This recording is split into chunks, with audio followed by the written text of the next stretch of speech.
someone outside Zimbabwe, someone who's in the diaspora.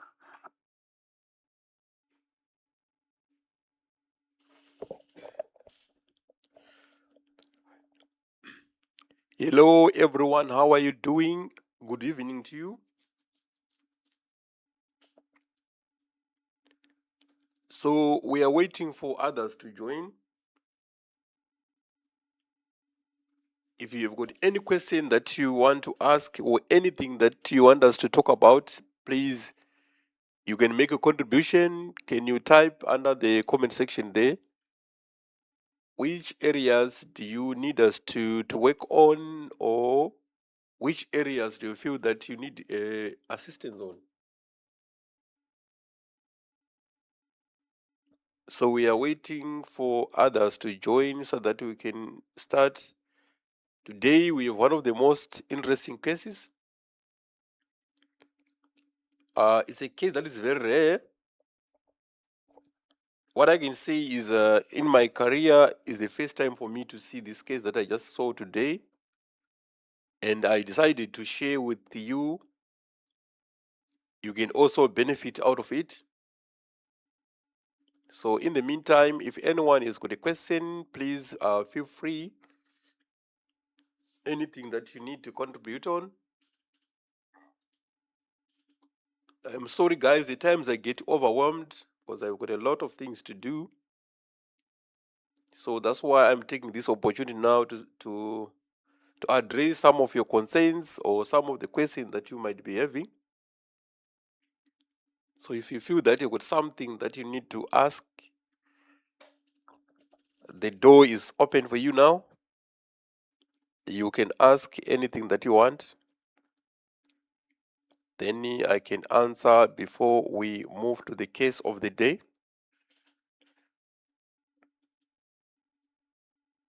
So before I start today, I want to say that there are certain conditions which are very common in young kids or which are detected early, the so-called congenital abnormalities.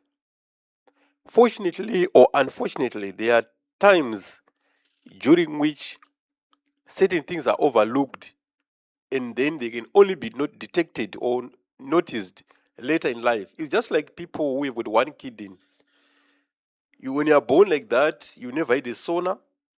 It's very difficult for people to say that this person has got one kidney.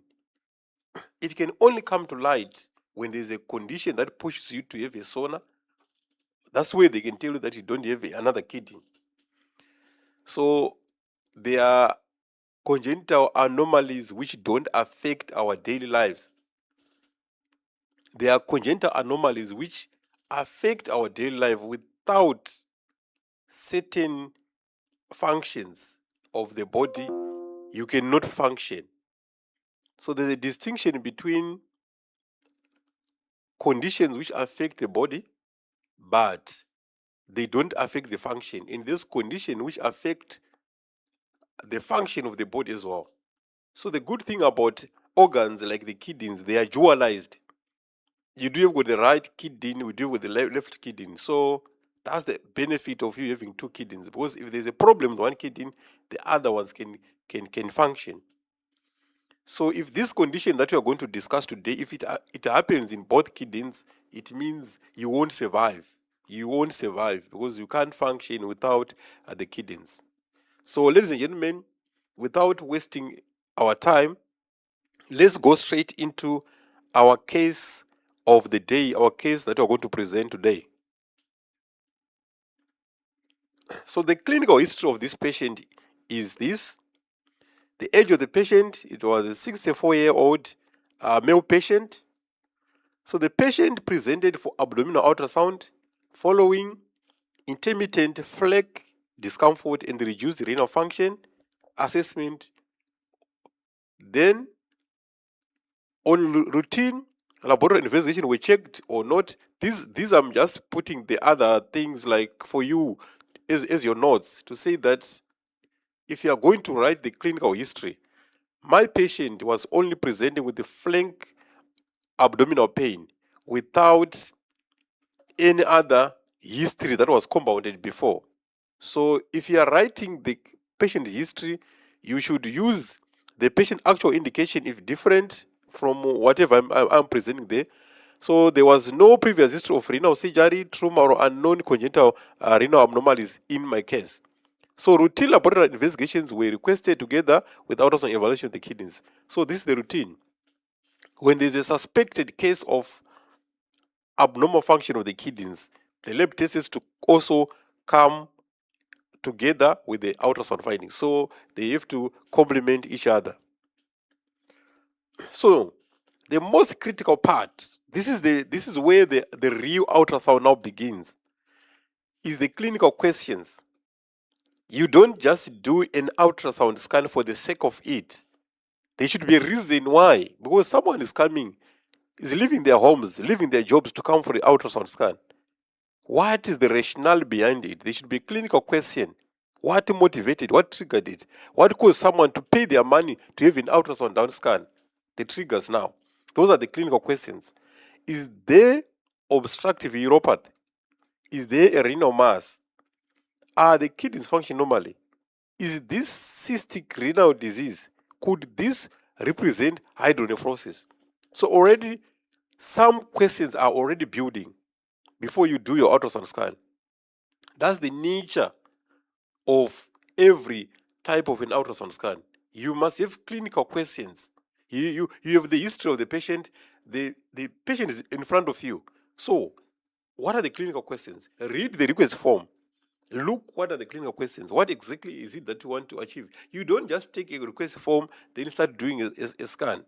Because you are trying to answer a problem that is arising. So you have to know what the problem is, then you can address it. So the ultrasound examination performed using a curvilinear transducer 2 to 5 megahertz. So we are saying that because the kidneys, they are deep organs, they are not superficial organs. You need a low frequency transducer for high penetration depth. So the patient is examined in supine, left lateral decubitors, right lateral decubitors, both kidneys evaluated in longitudinal plane, then transverse plane, coronal plane, color Doppler assessment is also performed. So this is just the technique that you do on a daily basis. I don't know how you do your ultrasound to assess the kidneys. So this is just the brief overview of how you have to do it. So now in my case now, we are going straight into the case now.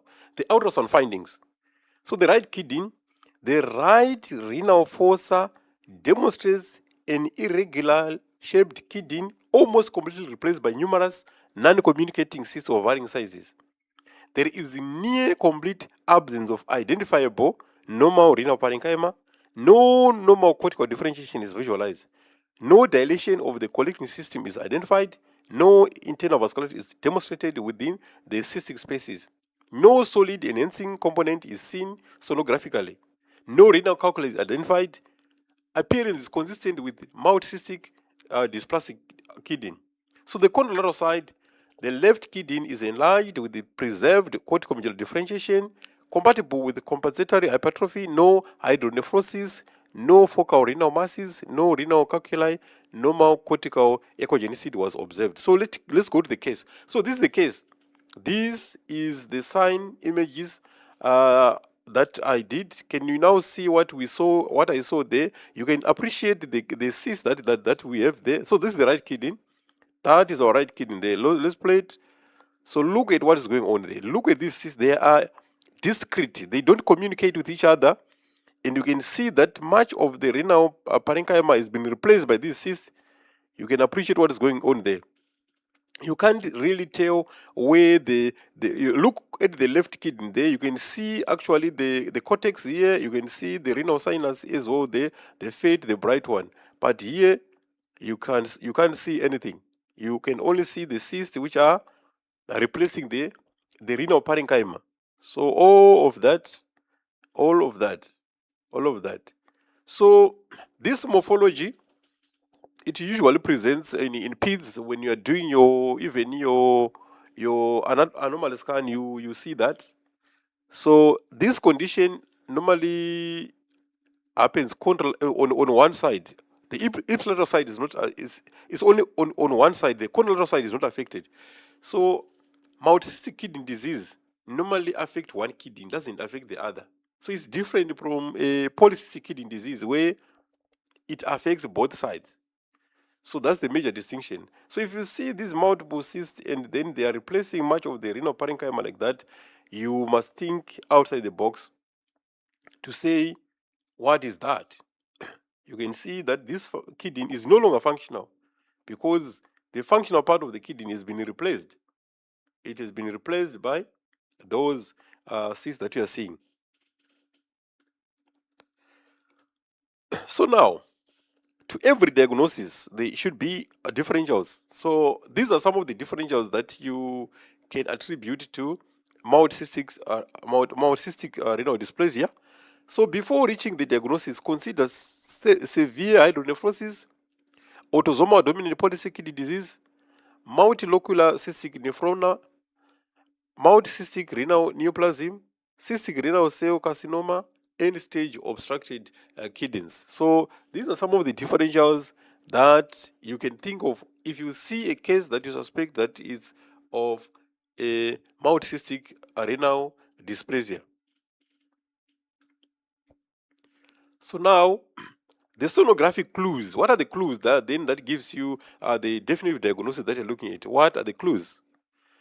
So the diagnosis becomes likely because multiple cysts of different sizes are visualized. The cysts, they do not communicate.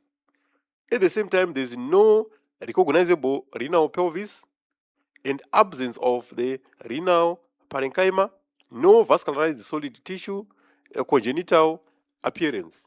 So now, if you see those now, you should now start to narrow down the diagnosis from the other differentials that I gave you. Because I see multiple cysts of different sizes. The cysts, they do not communicate with each other. There is no recognizable renal pelvis, the absence of functional renal parenchyma, and no vascularized solid tissue. So that's the congenital anomaly appearance. So now, why is this case so interesting? Why did I get an interest to share with you this case? Multicystic dysplastic kidney is usually diagnosed prenatally and during infancy and the early adulthood. So as I say that this is a congenital anomaly that is normally peaked early, but we are talking about a 64-year-old male that is now having multicystic dysplastic kidney. So which is very rare, but expected, because if someone never had a sauna in their prenatal life, it's expected. So we can find it for this first time. So that's the first time that this patient is having the sauna.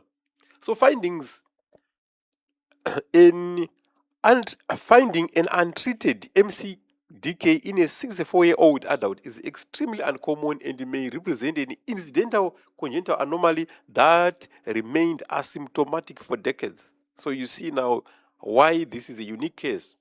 Because if MCDK has been there for years, it means for it to sustain or to be there for so many years, it was asymptomatic. It was not presenting with the symptom. Then the patient thought that everything is very normal, and he never knew that he has got a congenital anomaly. So the embryology corner, where is it coming from? So, we are now trying to shift from giving you answers to just say, you see a picture, then you say this is a multicystic kidney disease without giving you the substance of it. You understand? So we are not producing better practitioners if we are not giving you a bit of the substance of where we are coming from, the pathophysiology of what is going on. So now we are adding a layer on top of the images that you've seen. So most of you can actually say these are cysts in the kidney. They can tell that. But now the distinction now lies in you understanding the anatomy, the pathophysiology, the histology, and other variables. So MCDK develops because of abnormal interaction between the ureteric bud and the metanephric blastema. So failure of normal nephron formation results in non-functional kidneys and multiple cyst formation. And then we then have the fibrous dysplastic tissue that we are now having. So that's the embryology of where everything is coming from. It does not just come de novo. It has got a genesis. It has got where it starts. So we are saying that when there's the abnormal interaction between the ureteric bud and the metanephric blastema, that's where everything now comes in. When we are going to have a failure of normal nephron formation, which results in non-functional kidney with the multiple cysts and fibrous dysplastic tissue. So now, does color Doppler help in the case of multicystic renal dysplasia?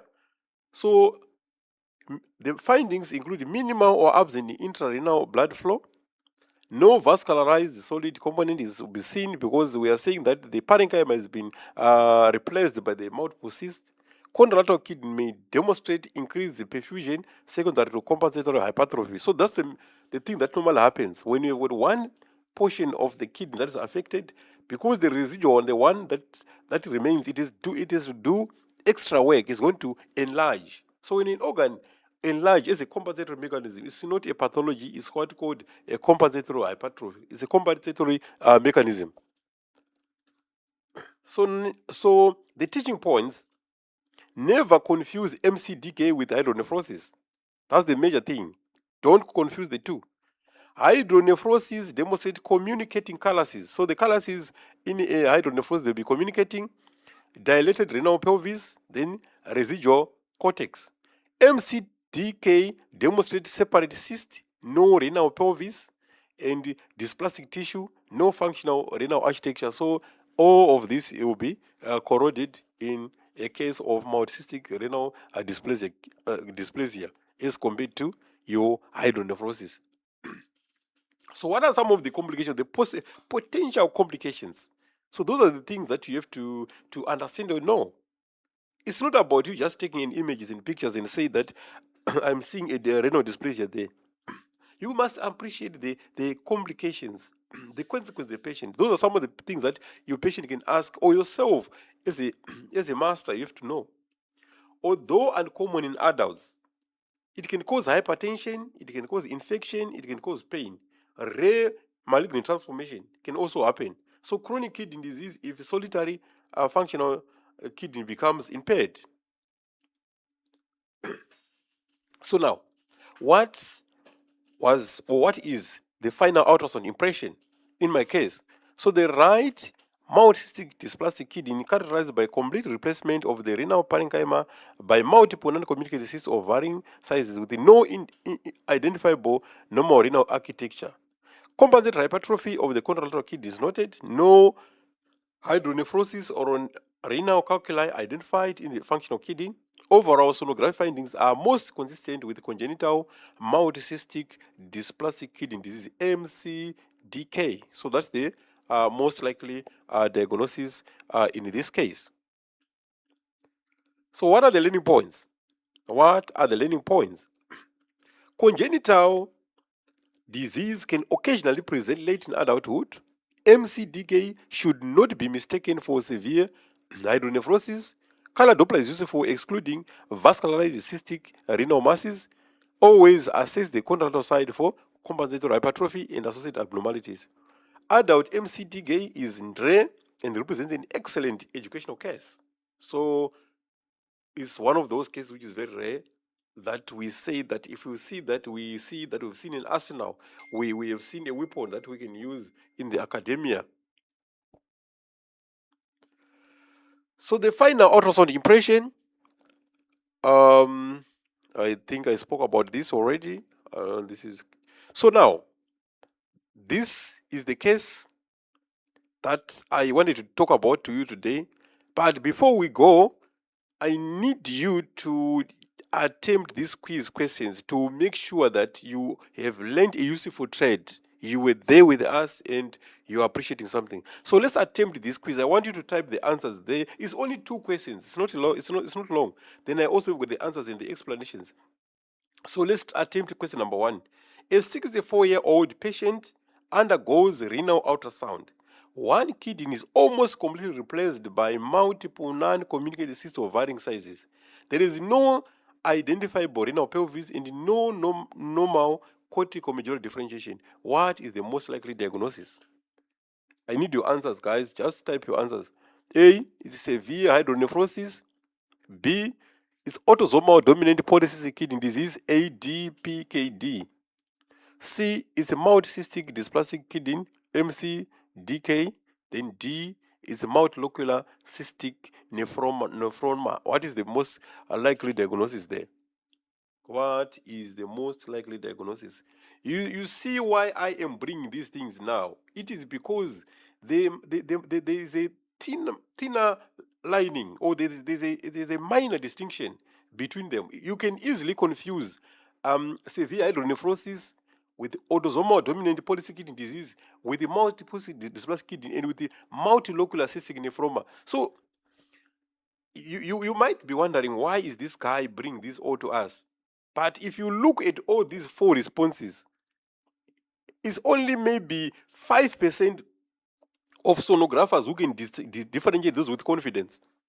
5% can differentiate those with confidence. So it is very critical to attempt these questions. They sharpen you. They sharpen your diagnostic thinking. Because you already know that there's a thin line between the 4 of them. So what is it? So we are saying that this history is the notes. A 64-year-old patient undergoes renal ultrasound. One kidney is almost completely replaced by multiple non-communicating cysts of varying sizes.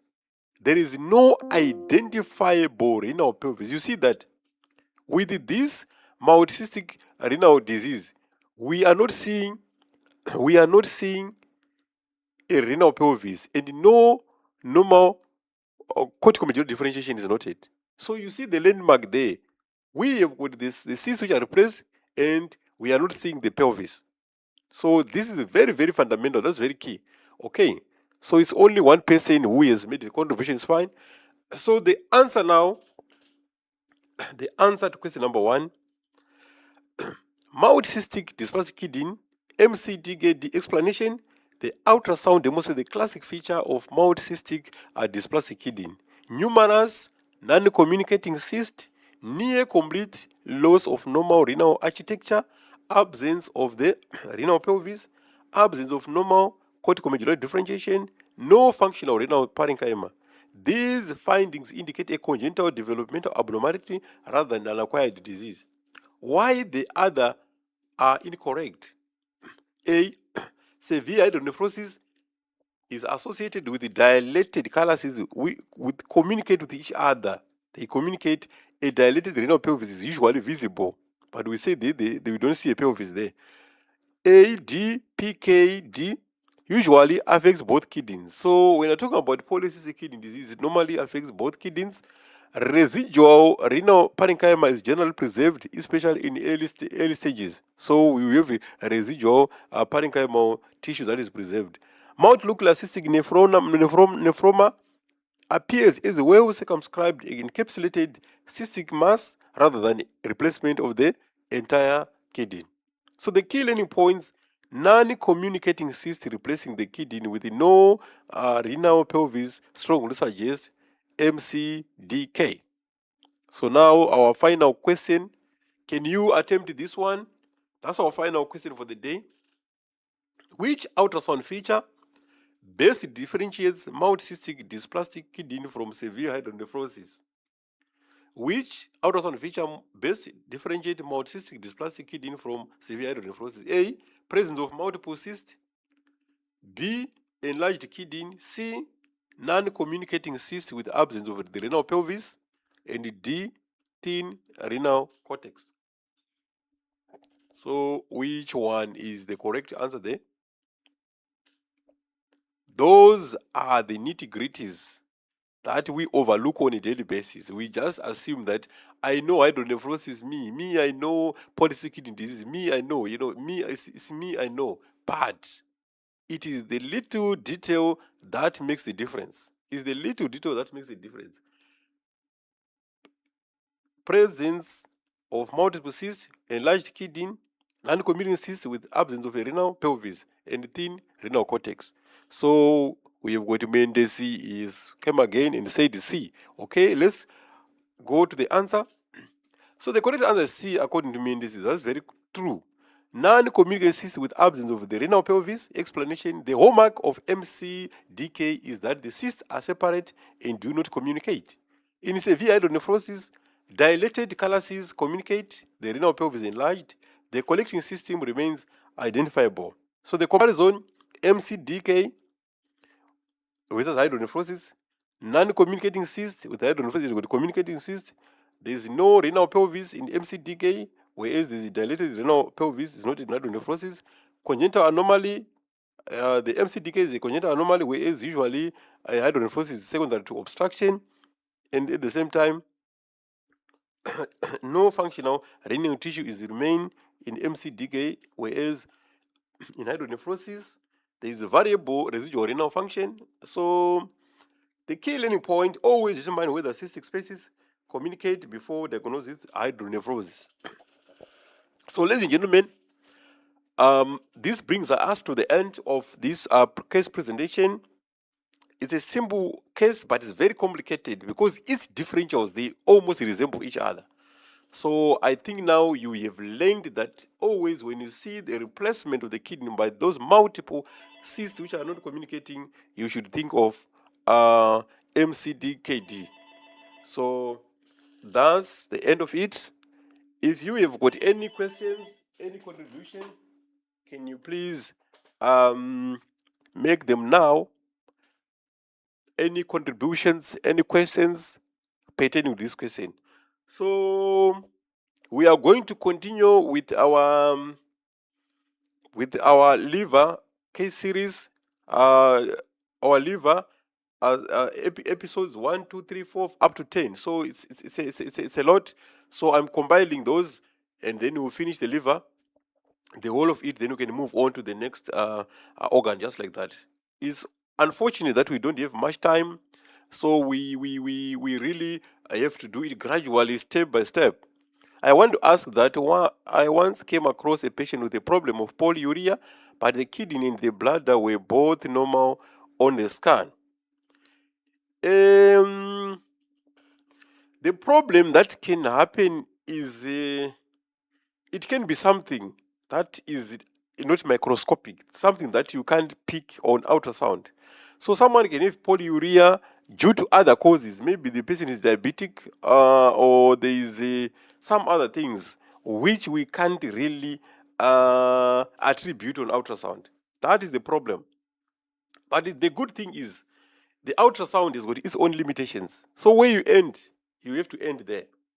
So you just have to comment that everything looks normal. Then the clinical side, they will do their part as well to look for underlying cause. What could it be that is causing the polyuria?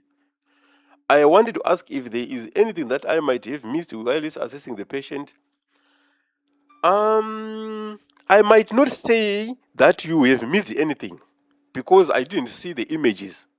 But I assume that those cases, they do happen. It's like someone who with PV bleeding, for instance. You can have someone with PV bleeding. You do the ultrasound scan, the uterus is normal, the ovaries are normal, everything is normal. It could be just hormonal imbalance. So those are the things that you can't really tell on ultrasound. So if there are other confounding things like diabetes, for instance, that is contributing to the polyuria and all, you can't really tell on ultrasound. So you have to appreciate the limitations of ultrasound. The ultrasound scan is not the genesis and the end of imaging and of diagnosis. There are other imaging modalities as well, and the lab, for instance, the other machines, CT or MRIs and other things that you can also use. So ultrasound was limited. So the good answer that I give, we can say that ultrasound reached its limit in that case. There was significant urinary retention. Did the patient ever had an accident? Did the patient ever had an accident? Your patient in that case, did he had an accident?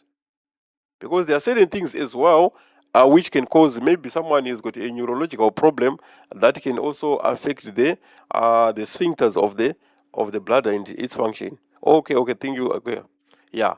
So there are things like those. Someone can have an accident, then the micturition center can be affected, then the nerves can be affected, then they might behave like that. Any other question? Okay, yeah. The patient Is the patient a male or a female? Did the patient ever had a cesarean section or any other operations?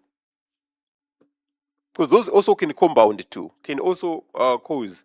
But if you didn't see anything, you are not wrong. You've done your part. So it's up to the clinical people to take it a further step and see what could be causing that. Is it diabetes or is it anything else? Okay, guys. On the update with our system, I'm very, very excited to tell you that our system, our workstation now can automatically measure the crown rump length.